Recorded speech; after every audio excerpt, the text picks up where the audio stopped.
बड़ी खबर इस वक्त की पाकिस्तान की ओर से लगातार गोलाबारी जारी है और जम्मू कश्मीर के पुंछ इलाके में रिहायशी इलाकों को निशाना बना करके ये फायरिंग हो रही है, लेकिन भारतीय सेना भी इसका मुंहतोड़ जवाब दे रही है। हालांकि एक 6 साल की बच्ची की मौत की भी खबर है, कुछ लोग घायल भी हुए हैं, लेकिन भारतीय सेना ने भी करारा जवाब दिया है और पाकिस्तानी सेना के कई पोस्ट को नुकसान पहुंचाए जाने की खबर है। तो इस बीच पाकिस्तान की तरफ से गोलीबारी का मुंहतोड़ जवाब भारत की तरफ से दिया जा रहा है, जबकि जवाबी कार्रवाई में भारत ने पाकिस्तान की 2 पोस्ट को तबाह किया और पाकिस्तान के 2 सैनिक ढेर किए हैं। ये तस्वीरें आपको दिखा रहे हैं। हमारे साथ पवन, हमारे साथ हमारे सहयोगी जुड़ रहे हैं। पवन, अभी क्या स्थिति है वहां पर?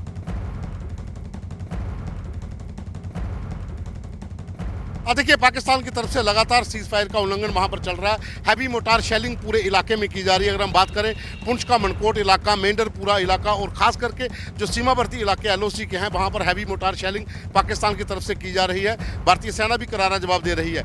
पाकिस्तान की तरफ से रिहायशी इलाकों को टारगेट किया गया है, जिसमें एक 6 साल की बच्ची की मौत हुई है और 10 के करीब स्थानीय नागरिक जो हैं वो घायल हुए हैं। 5 से 6 जवान हमारे घायल हो चुके हैं, लेकिन भारतीय सेना की जवाबी कार्रवाई में पाकिस्तान को भारी नुकसान उठाना पड़ा है। पाकिस्तान की 2 से 3 पोस्टों को तबाह किया गया है, जिसमें उनके 2 से 3 सैनिक मारे गए हैं और दर्जन से ज्यादा सैनिक उनके घायल हुए हैं। लेकिन पाकिस्तान की तरफ से हैवी मोटार शेलिंग सिविलियन इलाकों में की जा रही है। खास करके पुंछ का जो सीमावर्ती पूरा इलाका है, प्रशासन ने लोगों को घरों के भीतर ही रहने के लिए कहा है और अलर्ट जारी कर दिया गया है। जो भी डिस्पेंसरी या हॉस्पिटल पुंछ के आसपास के इलाकों में है, मेंढर के इलाकों में है, उन स्टाफ से कहा गया है कि वह हॉस्पिटल के भीतर ही रहे, कोई भी जगह ना छोड़े, क्योंकि इंजरीज बहुत ज्यादा हो सकती है। जिस तरह से गाँव के भीतर पहाड़ी गाँव है दूर दराज के, वहां पर हैवी शेलिंग जो है वो लगातार की जा रही है और इस समय पुंछ शहर का जो हॉस्पिटल है वहां पर भी बाढ़ जो है वो खाली करवा चुके हैं, क्योंकि लग रहा है कि और ज्यादा इंजरीज हो सकती है जिस तरह से फायरिंग की जा रही है।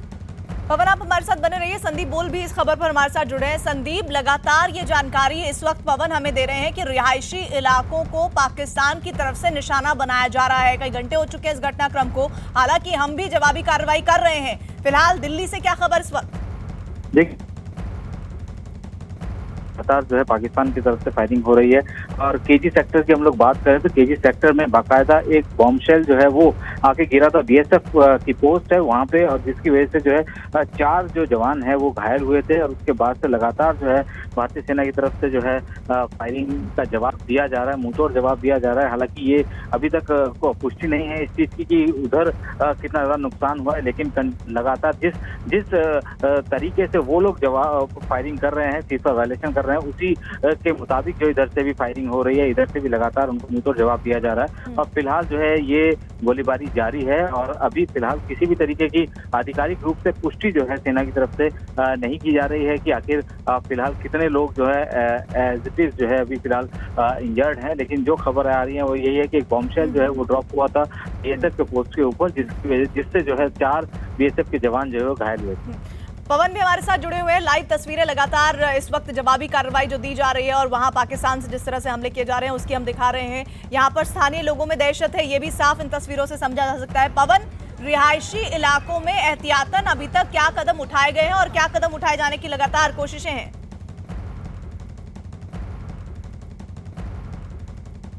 देखिए, सुबह से जब से फायरिंग वहां पर चल रही है, जो पुंछ का पूरा इलाका है वो मेंढर सब डिवीजन जो है, उन इलाकों में लगातार हैवी शेलिंग के चलते प्रशासन ने पूरा अलर्ट कर रखा है।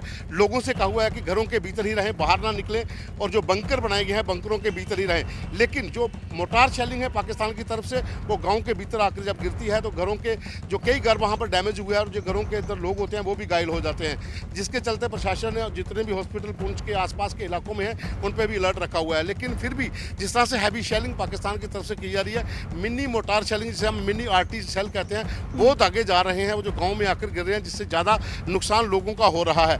लगभग 12 इलाके ऐसे हैं पुंछ के और मेंढर के जिन इलाकों में सुबह से लगातार हैवी शेलिंग और हैवी फायरिंग की जा रही है। भारतीय सेना की बीएसएफ की चौकियों को भी टारगेट किया गया। एक मोटार शेल बीएसएफ की पोस्ट के पास आकर गिरा था, जिसमें उनके जवान काफ़ी घायल हुए हैं। उस पार भी काफ़ी तबाही हुई है। भारतीय सेना ने करारा जवाब पाकिस्तान को भी दिया है, लेकिन दोनों तरफ से अभी भी गोलाबारी हो रही है और लोगों के अंदर एक भय बना हुआ है, जंग जैसा माहौल उस इलाके के अंदर। लोग कह रहे हैं कि इतनी शेलिंग पहले नहीं होती थी जितनी आज सुबह से पाकिस्तान कर रहा है, खास करके सिविलियन इलाकों को टारगेट कर रहा है। संदीप हमारे साथ जुड़े हुए हैं। संदीप, सिविलियन इलाके को इस तरह से सोची समझी रणनीति के तहत निशाना बनाया जा रहा है, ऐसे में इंपॉर्टेंट ये हो जाता है कि अब आने वाले घंटों में हमारी क्या स्ट्रैटेजी रहेगी, क्योंकि ये घटनाक्रम तो सुबह से चल रहा है। बिल्कुल, देखिए हम लोग लगातार उसी तरीके से जो है जवाब दे रहे हैं। अगर हम लोग बात करें तो सेना की तरफ से ये बात पहले ही साफ की जा चुकी है, भारतीय सेना की तरफ से वो कभी भी पाकिस्तान की तरफ, जब उनकी तरफ से जो सीज़फायर वायलेशन होता है तो जो गोलीबारी होती है वो उसमें जो है किसी भी सिविलियन को निशाना नहीं बनाया जाता है। वो सिर्फ और सिर्फ जहाँ से उधर से गोले आते हैं तो उनको जो है वहाँ जवाब दिया जाता है। लेकिन पाकिस्तान भी जो है कभी भी इस चीज़ को फॉलो नहीं करता, क्योंकि दोनों देशों की जो सेना के जो बीच में जो बातचीत है उसमें ये तय किया गया था कि किसी भी सिविलियन को जो है टारगेट नहीं बनाया जाएगा। पुलवामा के बाद से जिस तरीके से सीज़फायर वायलेशन लगातार हो रहा था, उस दौरान भी जो है लगातार जो है डीएमओ लेवल की टॉक्स होती रही हैं और उसमें जो है बहुत ज़्यादा चीज़ों पर चर्चा नहीं होती थी, लेकिन अमूमन हालात के बारे में जरूर स्थिति साफ होती थी। लेकिन भारत की तरफ से कभी भी किसी भी सिविलियन को टारगेट नहीं किया जाता है, और लेकिन पाकिस्तान जो इसका उलट करता है और वो पाकिस्तान जो है सिविलियन एरिया में भी जो है लगातार जो है शेलिंग करता रहता है, जिसका मुजाहरा आज सुबह से जो है देखने को मिल रहा है कि लगातार। मैं आपको यहाँ पर रोक रही हूँ, हमारे साथ डिफेंस एक्सपर्ट अनिल गुप्ता साहब जुड़ रहे हैं। अनिल साहब, सुबह से ही हैवी मोर्टार शेलिंग की जा रही है और पुंछ के जो 12 इलाके हैं वहां पर फायरिंग हो रही है। इस मौजूदा स्थिति को आप किस तरह से देख रहे हैं, क्योंकि लगातार पाकिस्तान अपनी नापाक हरकतों पर आमादा है और अब सिविलियंस को निशाना बना रहा है? देखिए, दो बातें हमें ध्यान में रखनी चाहिए। एक तो पाकिस्तान की जो फौज है उसके लिए लाइफ या जिंदगी की कोई वैल्यू नहीं है, चाहे उसके अपने सैनिक हो या सैनिक हो।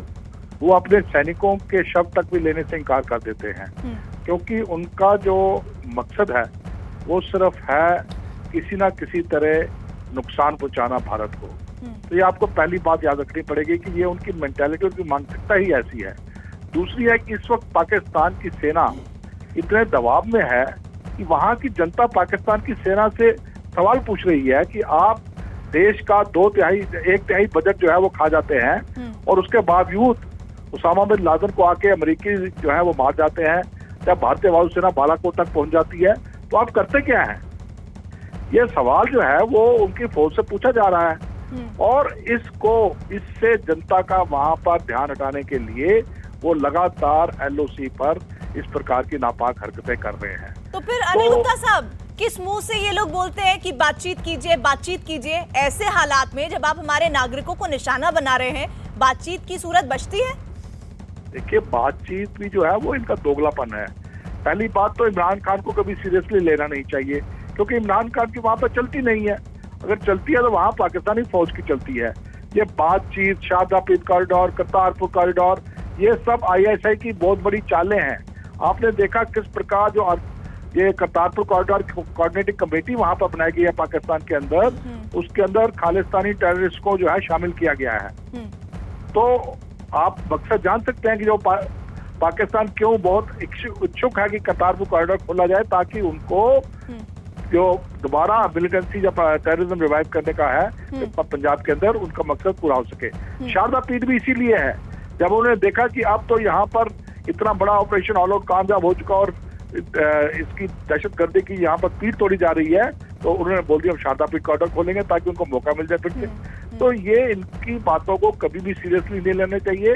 पाकिस्तान की सेना अपने आप को और अपना अस्तित्व सिद्ध करने के लिए हमेशा एंटी इंडिया रहेगी, और जब तक पाकिस्तान की सेना का जब माइंडसेट चेंज नहीं होगा, आप पाकिस्तान को कभी सीरियसली नहीं ले सकते हैं। तो आप ये कह रहे हैं कि अपने देश के हालात तो संभाले जा नहीं रहे हैं पाकिस्तान से, और इसीलिए वो अपनी कुंठा एक तरह से भारत पर इस तरह से वहां के सिविलियंस को निशाना बनाकर उतारने की कोशिश कर रहा है। गुप्ता साहब, शुक्रिया हमारे साथ जुड़ने के लिए। पवन हमारे साथ जुड़े हैं। पवन, जो जानकारी है उसके मुताबिक पुंछ के 12 इलाके हैं, क्या आप मेंशन कर सकते हैं किन किन इलाकों पर इस वक्त पाकिस्तान की तरफ से कार्रवाई हो रही है?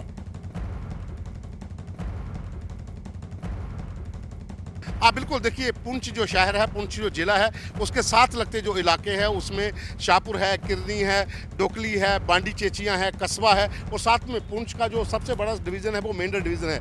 मेंढर डिवीज़न में मनकोट इलाका है, देवराज इलाका है और जो बालाकोट का इलाका है। इन इलाकों में ज़बरदस्त शैलिंग और जो हैवी फायरिंग की जा रही है। इसमें जो भारतीय सेना की फॉरवर्ड पोस्टें हैं उनको निशाना बनाया जा रहा है, और जो गाँव हैं आसपास के, हालांकि जो एरिए के नाम है, लेकिन इसके भीतर पहाड़ी इलाकों में छोटे छोटे घर होते हैं, दूर दूर घर होते हैं, वहाँ पर शेलिंग की जा रही है, जिससे ज़्यादा नुकसान लोगों का हो रहा है, क्योंकि जो लोग हैं वो उनको पता नहीं था कि अचानक इतना बड़ा ज़्यादा फायर पाकिस्तान की तरफ से आएगा। तो हैवी मोटार शेलिंग पाकिस्तान की तरफ से की जा रही है। एक 6 साल की बच्ची की मौत हुई है। पहले भी पाकिस्तान ने जब फायरिंग की थी उसमें भी एक बच्चे की मौत हुई थी, और आज